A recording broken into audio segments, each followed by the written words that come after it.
Welcome to Ballycastle's Heritage Trail, where Dusty Rhodes the Glens poet will be your guide. Dusty was a native of Cushendall, born in 1844. He had the kind of life you only read about in books.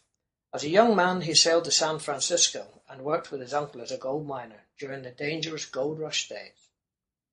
Later, he tried his hand working on a whaling ship. Then he became a soldier in India and the northwest frontier, today's Afghanistan.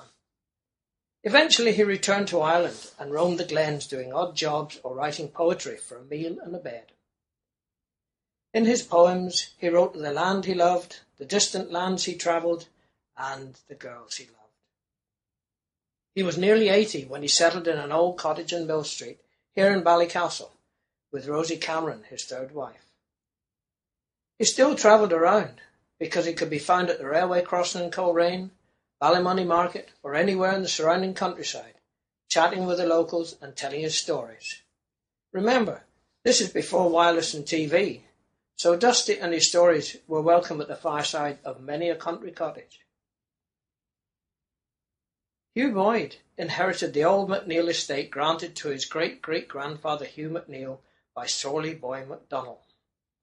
Hugh became known as the Star of the North, after spending his life developing the salt works and coal mines and building the harbour here at the quay, which he began in 1738.